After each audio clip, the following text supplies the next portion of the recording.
नमस्तुभ्यं वरदे कामरूपिणी विद्यारम्भं करिष्यामि सिद्धिर्भवतु मे सदा।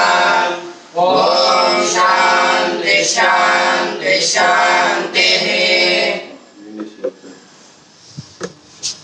इन्द्रियाणि वशे कृत्वा यत्र तत्र वसेन्नरः तत्र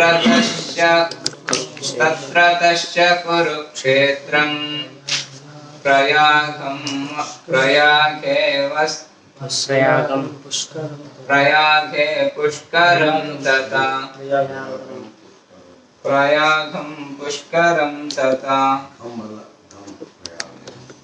इंद्रियाणि वशे कृत्वा यत्र तत्र वशे नरः तत्र तस्य कुरुक्षेत्रं प्रयागं पुष्करं तथा।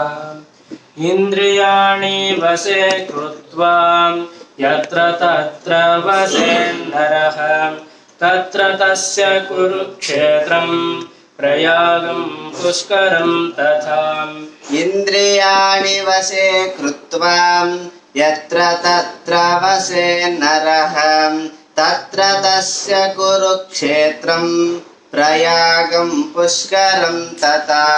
इंद्रियाणि वशे कृत्वा यत्र तत्र वशे नरः तत्र तस्य कुरुक्षेत्रं प्रयागं पुष्करं तथा। इंद्रियाणि वशे कृत्वा यत्र तत्र वशे नरः तत्र तस्य कुरुक्षेत्रं प्रयागं पुष्करं तथा। इंद्रियाणि वशे कृत्वा यत्र तत्र वशे नरः तत्र तस्य कुरुक्षेत्रं प्रयागं पुष्करं तथा।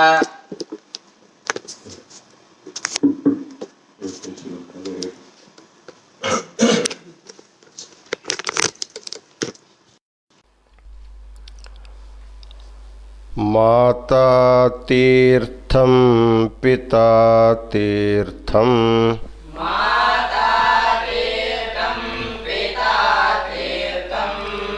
तीर्थं चैव गुरुस्तथा।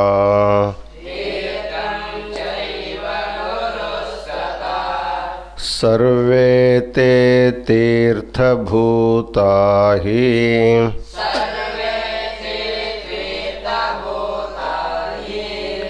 ज्येष्ठा ये तपसादिना। ज्येष्ठा ये तपसादिना।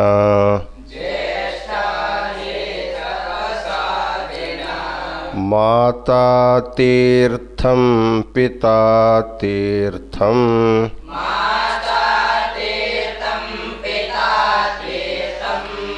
तीर्थं चैव गुरुस्तथा।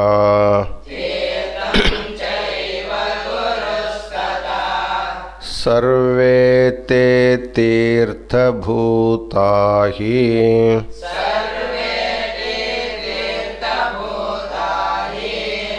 ज्येष्ठा ये तपसादिना।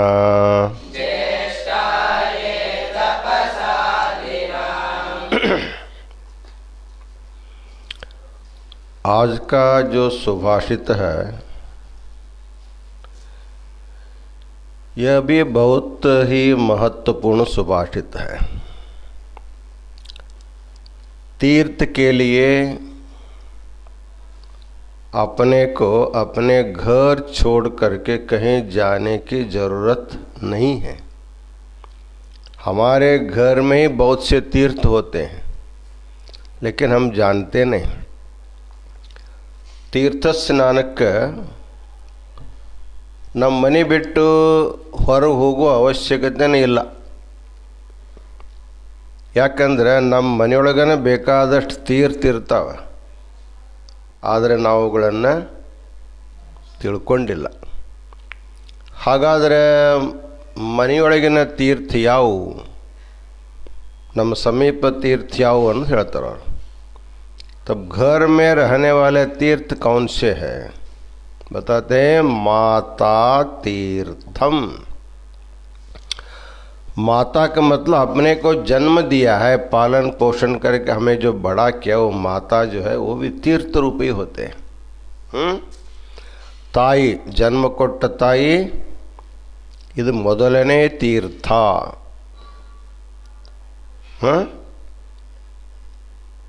पिता तीर्थम, हमारे पिताजी भी हमारे लिए तीर्थ ही होते हैं। ನಮ್ಮ ಜನ್ಮ ಕೊಟ್ಟಿರ್ತಕ್ಕ ತಂದೆನೂ ಕೂಡ ನಮಗೆ ತೀರ್ಥನೇ। ತೀರ್ಥ ಅಂದರೆ ಪವಿತ್ರ, ನಮಗೆಲ್ಲ ಅವರು ಪೂಜ್ಯರು ಅಂತ। तीर्थम चैव गुरुस्तथा, तथा उसी प्रकार गुरु तीर्थम। हमारे जो दीक्षा शिक्षा प्रदान करके हमारे जीवन को उद्धार करने वाले जो गुरु होते हैं वो भी हमारा तीर्थ ही है। ये तो मुख्य प्रमुख 3 तीर्थ है। माता तीर्थ है, पिता तीर्थ है, अपना गुरु वो भी तीर्थ है। एक कॉमन रूप से बताते हैं, तीर्थ कॉमन रूप से किसे कहते हैं? सर्वे ते तीर्थभूता ही, वे सभी लोग हमारे लिए तीर्थ होते हैं, तीर्थ रूप होते हैं। ಯಾರ್ಯಾರು ನಮ್ಮ ತೀರ್ಥಕಾರ ಅಂತಂದರೆ ज्येष्ठाये तपसादिना, हमसे जो ज्येष्ठ होते हैं, नमकिंतलू दೊಡ್ಡವರೆಲ್ಲ ನಮ್ಮ तीर्थ रूपने। हमसे जो बड़े होते हैं वो सभी हमारे लिए तीर्थ रूप होते हैं। बड़ा व्यक्ति कैसे होता है? या तो उम्र से बड़ा होता है, ವಯಸ್ಸಿನಿಂದ ದೊಡ್ಡವರಾಗ್ತಾರೆ। ನಿನಗೆ 10 ವರ್ಷ, ಅವನಿಗೆ 11 ವರ್ಷ, ನಿನಗೆ ಅವನು ತೀರ್ಥ ರೂಪ ಆಗ್ತಾನೆ। ಅಂದರೆ ನಮ್ಮ ವಯಸ್ಸಿನಕ್ಕಿಂತಲೂ ಹೆಚ್ಚು ವಯಸ್ಸಿನವರೆಲ್ಲರೂ ನಮಗೆ ತೀರ್ಥರೂಪರೇ। ವಯಸ್ಸ ಜ್ಞಾನದಿಂದಲೂ ತೀರ್ಥರಿರ್ತಾರೆ। ನಮಗೆ ಭಾಳ ವಯಸ್ಸಾಗಿದೆ, ನಮ್ಮ ಗುರು ಭಾಳ ಸಣ್ಣವದಾನೆ, ಅವನಿಗೆ ಜ್ಞಾನ ಹೆಚ್ಚದ। ಅಥವಾ ಇನ್ನೊಬ್ಬ ವ್ಯಕ್ತಿ ನಮಗಿಂತಲೂ ನಮ್ಮ ಗೆಳೆಯನೇ ಅದಾನೆ, ಅಥವಾ ನಮ್ಮ ಸಂಬಂಧಿಕ ಅದಾನೆ, ನಮಗಿಂತಲೂ ಜ್ಞಾನ ಹೆಚ್ಚದಂದ್ರೆ ಅವನ ಬಗ್ಗೆ ನಮ್ಮಲ್ಲಿ ಪೂಜ್ಯ ಬುದ್ಧಿ ಇರಬೇಕು। हमारे उम्र से जो बड़ा है वही हमारे लिए तीर्थ रूप है। हमसे ज्ञान से जो बड़े होते हैं, नमकिंतलू ज्ञान यारिगे ಹೆಚ್ಚದ और नमगे तीर्थ रूपरे। हमसे बड़ा ज्ञान जिसके पास है वो भी हमारे लिए तीर्थ ही होते हैं।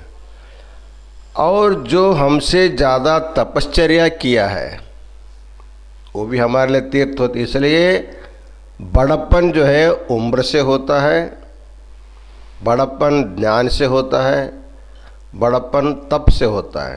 इसलिए तपोवृद्धाः, ज्ञानवृद्धाः, वयोवृद्धाः, तप से बड़े होते हैं, ज्ञान से तप बड़े होते हैं, और उम्र से बड़े होते हैं। बताते हैं सर्वे ते तीर्थभूता ही, वो सभी लोग हमारे लिए तीर्थ रूप है। कौन? ये ज्येष्ठाः तपसादिना, जो हमसे उम्र से बड़े हैं वो भी हमारे लिए तीर्थ है। हमसे जो ज्ञान से बड़े हैं वो भी हमारे लिए तीर्थ होते हैं। हमसे तपश्चर्या से बड़े हैं वो भी हमारे लिए तीर्थ रूप होते हैं।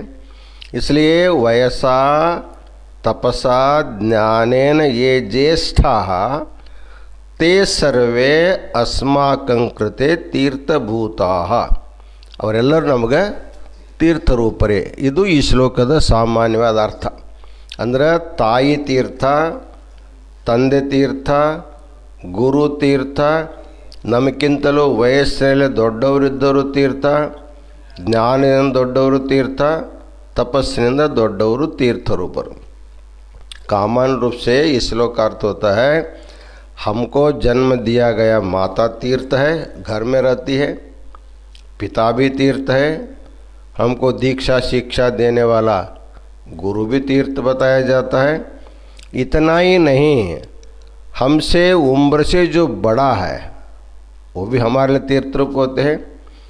हमसे ज्ञान से जो बड़े हैं वो भी हमारे लिए तीर्थ रूप होते हैं, और तपश्चर्या से जो बड़ा होगा वो भी हमारे लिए तीर्थ रूप होते हैं। ये इस श्लोक का सामान्य अर्थ हो गया। इस श्लोक का थोड़ा विशेष अर्थ क्या है हम विचार करेंगे। बताते हैं माता तीर्थ है। माता किसे कहते हैं? मान्यते पूज्यते या सा माता। जो इस दुनिया में सबसे पूज्य है वही माता है। उससे पूज्य व्यक्ति दूसरा दुनिया में कोई नहीं है। इसलिए वेद ने कहा मातृदेवो भव। माता को भगवान ही समझो। भगवान के मंदिर में नहीं जाएंगे तो चलेगा, माता का दर्शन करने से सभी देवी देवताओं का दर्शन हो जाता है। इसलिए कहा जाता है माता किल मनुष्याणाम देवतानांच दैवतम।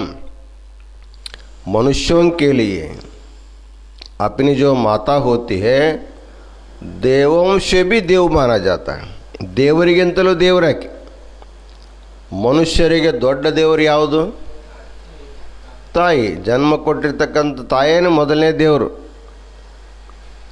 ಎಲ್ಲ ದೇವರಿಗಿಂತಲೂ ದೊಡ್ಡ ದೇವರು ಯಾವುದಪ್ಪ?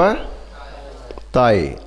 इसलिए कहते हैं माता किल मनुष्याणाम देवतानांच दैवतम। देवों से भी देव जो होगा वो माता मानी जाती है। तो अत्यंत पूज्य वस्तु माता है। तो माता हमको जो जन्म दे वो तो माता ही है। लेकिन ब्रह्म वैवर्त पुराण में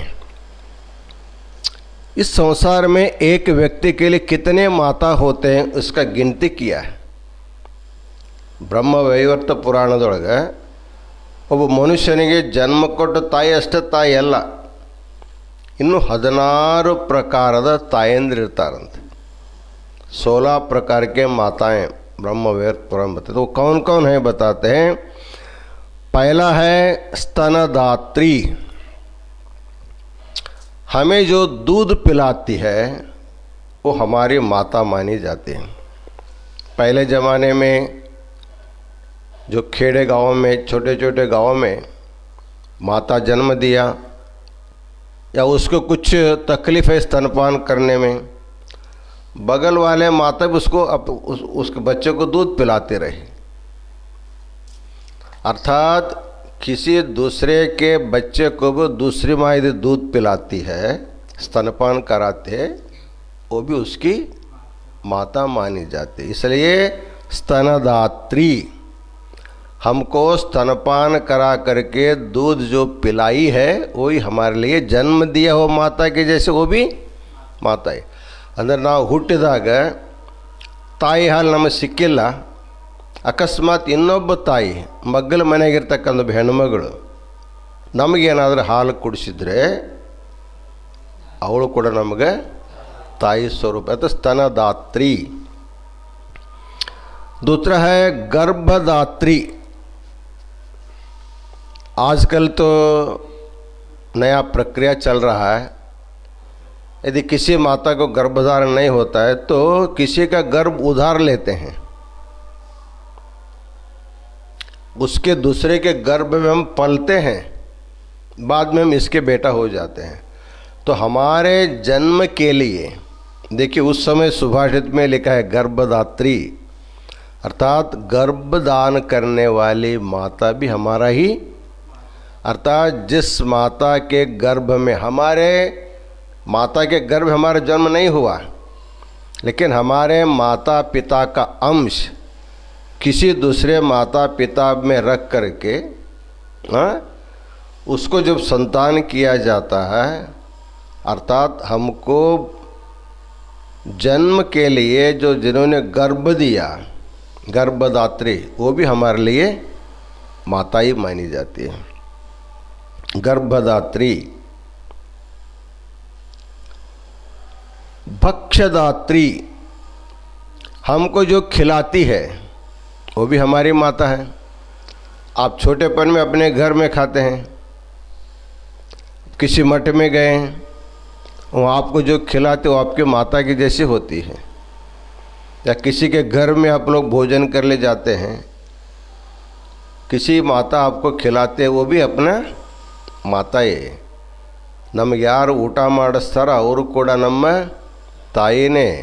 ಹಾಲು ಕುಡಿಸಿದವಳು ತಾಯಿ, ನಮಗೆ ಗರ್ಭದಾನ ಮಾಡಿದವಳು ತಾಯಿ, ನಮಗೆ ಊಟ ಮಾಡಿಸಿದವಳು ಕೂಡ भक्षदात्री. गुरु प्रिया, गुरु की जो पत्नी होती है वो भी हमारी माता ही माने जाते हैं. गुरु गृहस्थ है, उनकी पत्नी है, तो गुरु की जो पत्नी होती है वो हमारे लिए गुरु माता, उसको भी हम लोगों को माता का दर्जा देना पड़ता है. अभीष्ट देवता पत्नी, हम लोग किसी देव की पूजा करते हैं, उस देव की जो शक्ति होती है, जैसे हमारे शिव के भक्त हैं, शिव की शक्ति कौन है? पार्वती है. पार्वती हमारे लिए माता है. ಯಾವುದೇ ತನ್ನ ಇಷ್ಟ ದೇವರ ಒಂದು ಸತಿ ಇತ್ತಲ್ಲ, ಆ ಸತಿಯನ್ನು ಕೂಡ ಹೆಣ್ಣು ದೇವತೆ ಕೂಡ ಅದು ನಮ್ಮ ತಾಯಿನೇ. ನಮ್ಮ ಇಷ್ಟ ದೇವರ ಪತ್ನಿಯು ಕೂಡ ನಮ್ಮ ತಾಯಿ. ಅದಕ್ಕೆ ಹೇಳ್ತಾರೆ ಅವರು ಅಭೀಷ್ಟ ದೇವತಾ ಪತ್ನಿ. पितुः पत्नी, पितुः पत्नी में अपने पिता के पत्नी, खास माता. ನಮ್ಮ ತಂದೆ ಹೆಂಡತಿ नमगेनक्कड़, हमारे माता के जो पत्नी है वो हमारी माता ही है, वो भी माता ही है. ये तो असली माता होती है. उसके बाद कन्या का, आपके घर में जो कन्या होती है वो भी अपनी माता ही मानी जाती है. ನಿಮ್ಮ ಮನೆಗಿರ್ತಕ್ಕಂಥ ಕನ್ಯೆ ಇರ್ತಾಳಲ್ಲ, ಅಂದರೆ ಸಣ್ಣ ಹೆಣ್ಣು ಹುಡುಗರು, ಅಕ್ಕ ತಂಗಿ ಇರ್ತಾವಲ್ಲ, ಸಣ್ಣ ಸಣ್ಣ ಹೆಣ್ಣು ಹುಡುಗರು ಇರ್ತಾವಲ್ಲ, ಸಣ್ಣ ಸಣ್ಣ ಹುಡುಗರು ಕನ್ಯಾ ಇರ್ತಾರಲ್ಲ, ಕನ್ಯಾ ಇನ್ನೂ ದೊಡ್ಡವರು ಆಗದಿರ್ತಕ್ಕಂಥ ಸಣ್ಣ ಮಕ್ಕಳು ಇರ್ತಾರಲ್ಲ, ಅವರು ಕೂಡ ताई रूप में. घर में रहने वाले कन्या भी अपनी माता माने जाते हैं. सगर्भजा भगिनी, अपने ही सगे बहिनी. ಕನ್ಯಾ ಅಂದರೆ ಯಾವುದಾದ್ರೂ ಕನ್ಯಾ ಇರ್ಬೋದು, ನಮ್ಮ ಮನೆಗೆ ಅಂತಲ್ಲ, ಓಣ್ಯಾಗಿಂದ ಕನ್ಯಾ ಸುದ್ದ ನಮ್ಮ ತಾಯಿ ರೂಪನೇ. कन्या का मतलब केवल हमारे घर की नहीं है, अगल बगल गांव में जो भी कन्याएं होती वो भी माता के रूप मानी जाते हैं. बात है सगर्भजा भगिनी, अपने सगे बहन, ನಮ್ಮ ಖಾಸ ಅಕ್ಕ ತಂಗಿ, ಅಂದರೆ ನಮ್ಮ ಗರ್ಭ ಅವ್ರ ಗರ್ಭ ಒಂದೇ ಗರ್ಭ ಬಂದಿರತಕ್ಕಂಥ, एक ही गर्भ से जन्म लिए हुए बहनी होते हैं, वो भी हमारे माता का रूप माने जाते हैं. ನಮ್ಮ ಖಾಸ ಅಕ್ಕ ತಂಗಿಯಂದಿರು. ಪುತ್ರ ಪತ್ನಿ, ಪುತ್ರ ಪತ್ನಿ ಅಂದರೆ ಮಗನ ಹೆಂಡತಿ, ಸೊಸೆ, वो भी माता के रूप माने जाते हैं. पुत्र के पत्नी पिता के लिए माता के रूप माना जाता है. ಅಂದರೆ ಮಗನ ಹೆಂಡತಿಯು ಕೂಡ ತಂದೆಗೆ ತಾಯಿ ರೂಪನೇ ಆಕೆ. ಸೊಸೆ ಇದ್ದರೂ ಕೂಡ ಆಕೆನ ತಾಯಿ ಅಂತ ಭಾವಿಸ್ಬೇಕು. ಈಗೆಲ್ಲ ಸೊಸೆಗೆ ತ್ರಾಸು ಕೊಡೋದು ಅತ್ತೆ ಮಾವಂದಿರು, ಇದನ್ನೆಲ್ಲ ತಿಳ್ಕೋಬೇಕು. ಅವರು ನಮ್ಮ ತಾಯಿ ಇದ್ದ ಹಾಗೆ. इसलिए बहू भी ससुर के लिए माता रूप मानी जाती है. पुत्र पत्नी. प्रिया प्रसूह, प्रिया मतलब अपनी पत्नी, प्रसू मतलब उसी की माता. अतः पत्नी की जो माता होती वो भी हमारे लिए अत्ते, ಹೆಣ್ಣು ಕೊಟ್ಟು ಅತ್ತೆ ಇರ್ತಾಳಲ್ಲ, ಅವಳು ಕೂಡ ನಮ್ಗೆ ತಾಯಿನೇ. ಪ್ರಿಯಾ ಪ್ರಸೂಹು, ಅವಳನ್ನು ಕೂಡ ತಾಯಿ ಅಂತಲೇ ನೋಡಬೇಕು. ಪ್ರಿಯಾ ಪ್ರಸೂಹು. मातुर्माता, अपने माता की जो माता होती है अज्जी, ನಮ್ಮ ತಾಯಿ ತಾಯಿ, ಆಕೆನೂ ಕೂಡ ನಮ್ಗೆ ताईने, ताई ताई. माता की जो माँ है वो भी हमारे लिए माँ ही मानी जाती है. मातुर्माता. पितुर्माता, पिता के माता जो होती है वो भी हमारे लिए माता के समान होती है, अज्जी. पितुर्माता। सोदरस्य प्रिया, अपने भाई की जो पत्नी होती है वो भी हमारे लिए माता होती है। अण्णा तम्मरे ಹೆಂಡಿರ್ತಾರಲ್ಲ और नमगे ताई रूपन ಅಂತ ತಿಳ್ಕೋಬೇಕು। अपने भाइयों की जो पत्नियां होती है, छोटे बड़े भाइयों की, वो भी हमारे लिए माता का। सोदरस्य प्रिया। मातुः भगिनी, माता के बहन, ताई तंगी अक्का, माता के बड़े बहन छोटे बहन वो भी हमारे लिए। ನೀವು ಚಿಗವ್ವ ದೊಡ್ಡವ್ವ ಅಂತೀರಲ್ಲ, ಚಿಕ್ಕಮ್ಮ ಅಂತೀರಲ್ಲ, ಹಾಂ ಅಮ್ಮ ಅಂದೇ ಅಂತಾರಲ್ಲ, ಹಂಗೆ ಮಾತು ಭಗಿನಿ ಅಂದರೆ ತಾಯಿಯ ಅಕ್ಕ ತಂಗಿಯಂದರು।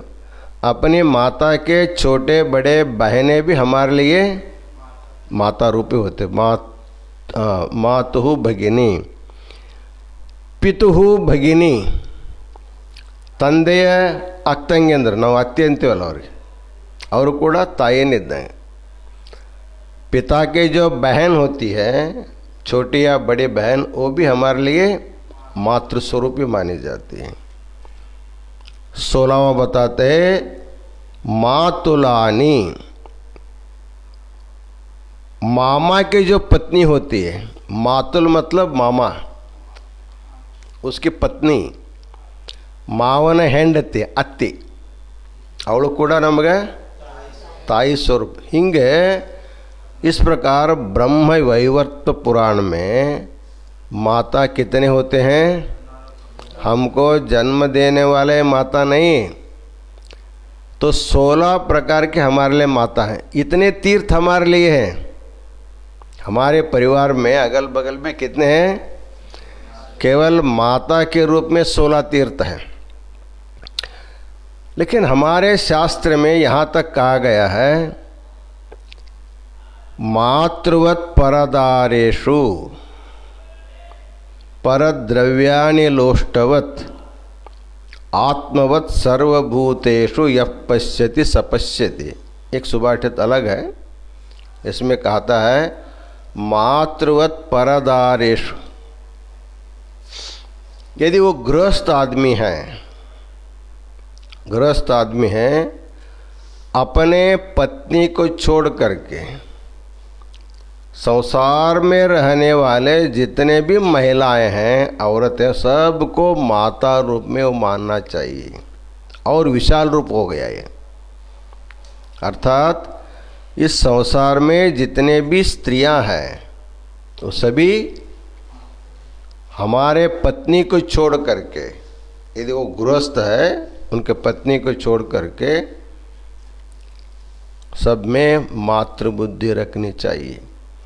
वैसे तो उसको भी बताया गया भोज्येषु माता, जब माता पत्नी आपको खिलाते तो उसमें माता रूपी हो जाती है। तो इस प्रकार सभी स्त्रियों में यदि आपकी मातृभाव है, आपको तीर्थ स्नान करने के लिए कहीं जाने की ज़रूरत नहीं। इतने तीर्थ आपके सामने, अगल बगल सब तीर्थ ही है। उनके प्रति आपकी यदि श्रद्धा बुद्धि रहेगी तो आपका बुद्धि पवित्र रहेगा, तो पाप ही नहीं होगा। तो पाप धोने के लिए जाएंगे क्यों? ಮನಸ್ಸು ಶುದ್ಧಿದ ಮೇಲೆ ಅದನ್ನು ತೊಳ್ಕೊಳಕ್ಕೆ ಹೋಗೋ ಅವಶ್ಯಕತೆ ಏನದಪ್ಪ? ಅದಕ್ಕೆ ಹೇಳ್ತಾರೆ ಅವರು, पहला तीर्थ क्या है? माता तीर्थम। अपने जन्मदातृ माता है और अगल बगल जितने संबंध बताया सभी माताएं हैं, उसको सबको तीर्थ रूप मानना चाहिए। पूज्य बुद्धि उनको, अर्थात उनका अपमान नहीं करना। ಯಾವುದೇ ಹೆಣ್ಣು ಮಕ್ಕಳನ್ನು ಅಪಮಾನ ಮಾಡಬಾರ್ದು। ಯತ್ರ ನಾರ್ಯಸ್ತು ಪೂಜ್ಯಂತೆ ರಮಂತೆ ತತ್ರ ದೇವತಾ।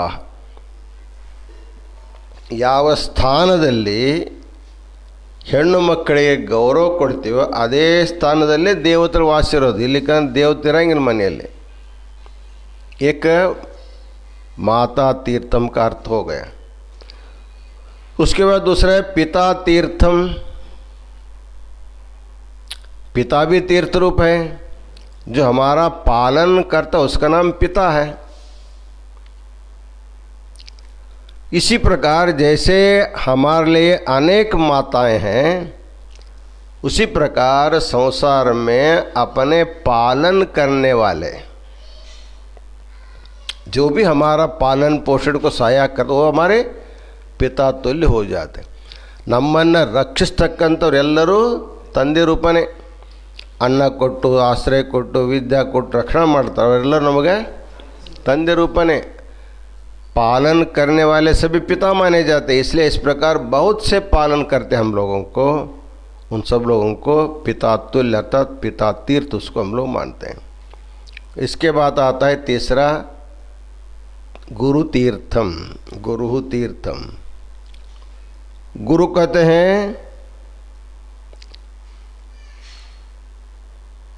जो हमें संस्कार दे करके वेद वेदांग का जो अध्ययन कराता है उसका नाम है गुरु।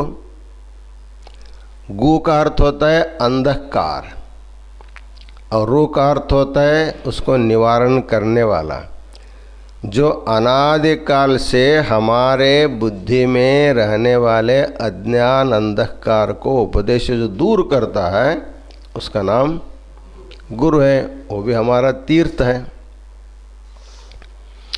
हमारे लिए ऐसे बहुत से गुरु भी हैं जिनसे हम लोग कुछ सीखते जाते हैं, हमारा अज्ञान दूर हो जाता है। कहीं वेद सीखा, कहीं आगम सीखा, कहीं और सीखा, कहीं स्कूल कॉलेज में सीखा।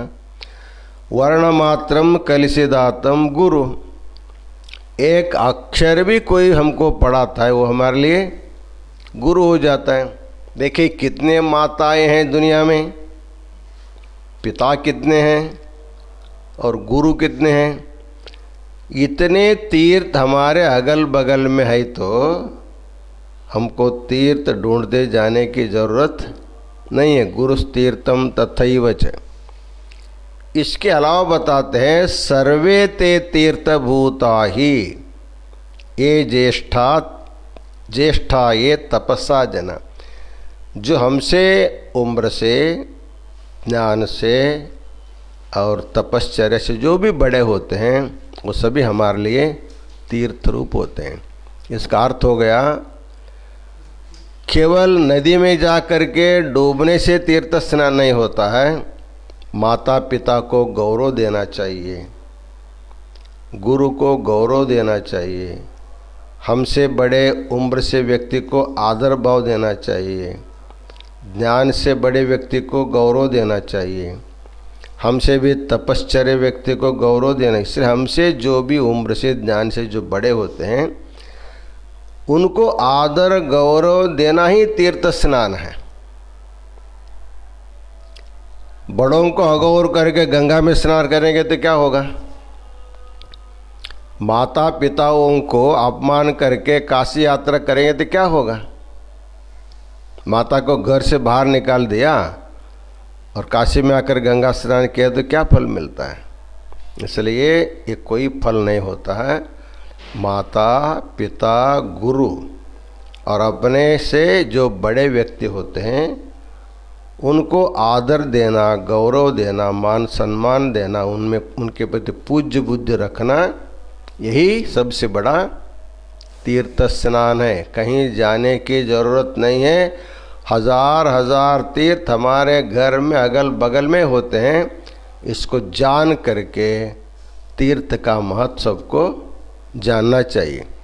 ನಾವು ತೀರ್ಥ ಸ್ನಾನಕ್ಕೆ ಭಾಳ ದೂರ ಹೋಗುವಂಥ ಅವಶ್ಯಕತೆ ಇಲ್ಲ. ದೇವರು ನಮ್ಮ ಸುತ್ತಮುತ್ತಲು ಸಾವಿರಾರು ತೀರ್ಥ ಇಟ್ಟಾನೆ. ತಾಯಿ ರೂಪದಲ್ಲಿ ತೀರ್ಥ, ತಂದೆ ರೂಪದಲ್ಲಿ ತೀರ್ಥ, ಗುರುವಿನ ರೂಪದಲ್ಲಿ ತೀರ್ಥ. ನಮಗಿಂತಲೂ ವಯಸ್ಸಿನ ದೊಡ್ಡವರು ಇರ್ತಾರೆ, ನಮಗಿಂತಲೂ ಜ್ಞಾನಿ ಇರ್ತಾರೆ, ನಮಗಿಂತಲೂ ತಪಸ್ವಿ ಇರ್ತಾರೆ. ಇಷ್ಟೆಲ್ಲ ನಮ್ಮ ಸುತ್ತಮುತ್ತಲಿರೋ ಕಾಲಕ್ಕೆ ಖರ್ಚು ಮಾಡಿಕೊಂಡು ತೀರ್ಥಯಾತ್ರೆ ಮಾಡುವಂಥ ಅವಶ್ಯಕತೆ ಏನದಪ್ಪ? ಏನು ಅವಶ್ಯಕತೆ ಇಲ್ಲ. ಆದರೆ ಇವ್ರ ಮೇಲೆ ಗೌರವ ಇಟ್ಕೊಂಡು ನೀವು ತೀರ್ಥಕ್ಕೆ ಹೋದ್ರೆ ಡಬಲ್ ಫಲ. माता पिता गुरु के ऊपर श्रद्धा रख करके उनको गौरव दे करके तीर्थ यात्रा करते हैं तो डबल फल मिलेगा, डबल तीर्थ होगा। लेकिन नज़दीक के लोगों को तिरस्कार करके जाएंगे तो यहाँ से गया वहाँ से भी गया। धोबी का कुत्ता न घर का न घाट का, ऐसे स्थिति हो जाते हैं। इसलिए हर एक आदमी को अपने पास अपने नज़दीक में रहने वाले तीर्थों के ऊपर श्रद्धा रख करके उसका फल सबको पाना चाहिए। इसलिए तीर्थ बहुत दूर भी है, तीर्थ बहुत समीप है। तो दूर का तीर्थ चाहिए कि समीप का तीर्थ चाहिए? दूर तीर्थ ಬೇಕೋ ಸಮೀಪ ತೀರ್ಥ ಬೇಕೋ? ಎಲ್ಲ ಇಲ್ಲೇ ಅದಾವೆ.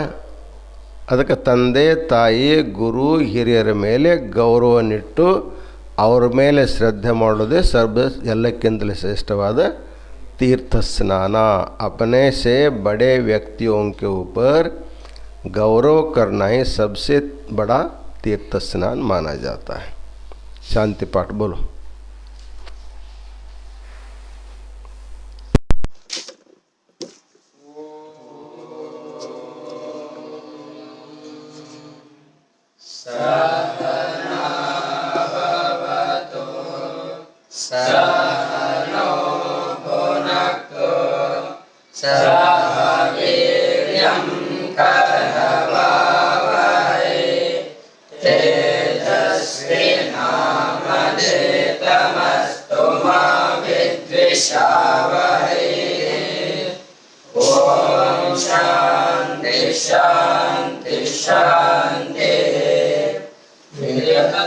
श्री परमेश्वरार्पणमस्तु।